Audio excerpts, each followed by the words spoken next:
Hello, teacher. Let's read this question. A container of volume 1 meter cube is divided into two equal parts by the partition. One part has an ideal gas at 300 Kelvin temperature and the other part is vacuum. The whole system is thermally isolated from the surrounding. When the partition is removed, the gas expands to occupy the whole volume. Its temperature will not be. आइए बेटा हम इस question का solutions करते हैं। हमें यहाँ पे बोला गया है कि एक कंटेनर है जिसका वॉल्यूम जो यहाँ पे 1 मीटर क्यूब है। इसको हमने डिवाइड कर दिया टू इक्वल पार्ट्स में बेटा। तो आपके पास एक कंटेनर हो गया, इसका कुछ ना कुछ वॉल्यूम बताया गया है। इसका जो वॉल्यूम बताया गया बेटा हमें बताया गया कि 1 मीटर की वॉल्यूम है।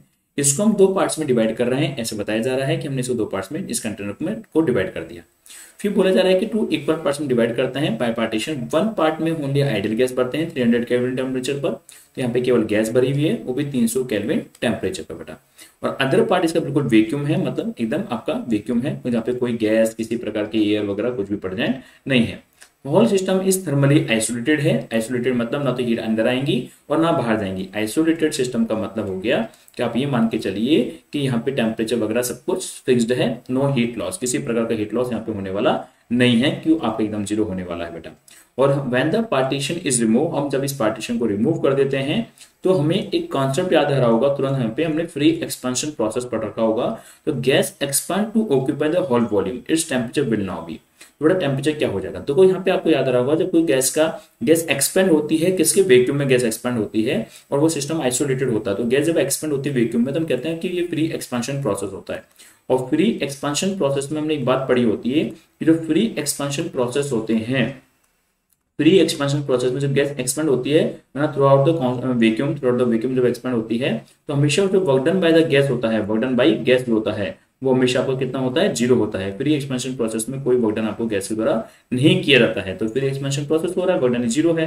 एरिया आपका आइसोलेटेड था, ना तो हीट अंदर हीट का किसी प्रकार लॉस नहीं हुआ, तो हीट भी जीरो है। तो अगर हम अप्लाई करें यहाँ पे फर्स्ट लॉ ऑफ थर्मोडायनेमिक्स, तो फर्स्ट लॉ ऑफ थर्मोडायनेमिक्स के अकॉर्डिंग हमेशा हम कहेंगे कि आपका जो क्यू है, टोटल हीट सप्लाई है, वो हमेशा इंटरनल एनर्जी में change plus work done by gas के बराबर होनी चाहिए। अब हम क्या देख पा रहे हैं कि वर्क डन बाय गैस भी हमारा कितना है, जीरो है। वर्क डन बाय गैस तो हमारा जीरो है, हीट किसी प्रकार की ट्रांसफर हो नहीं रही, system to surrounding, surrounding to system किसी प्रकार कोई हीट का ट्रांसमिशन नहीं है, तो change in internal energy zero है। चेंज इन इंटरनल एनर्जी का जीरो होना मतलब final energy minus initial energy का जीरो होना है, और ये बराबर मतलब फाइनल बराबर इनिशियल है। मतलब आपके इंटरनल एनर्जी जीरो नहीं है, इंटरनल एनर्जी आपकी क्या है, कांस्टेंट है। इंटरनल एनर्जी का कांस्टेंट होना, तो इंटरनल एनर्जी किस पे डिपेंड करती है इसके बारे में सोचना होगा। तो हम जानते हैं हमारे किसी भी गैस की जो इंटरनल एनर्जी होती है उसका फॉर्मूला होता है F/2 nRT। मतलब किसी भी गैस की इंटरनल एनर्जी केवल और केवल उस गैस के एब्सोल्यूट टेम्परेचर पे, नंबर ऑफ मोल्स पे, डिग्री ऑफ फ्रीडम पे डिपेंड करती है।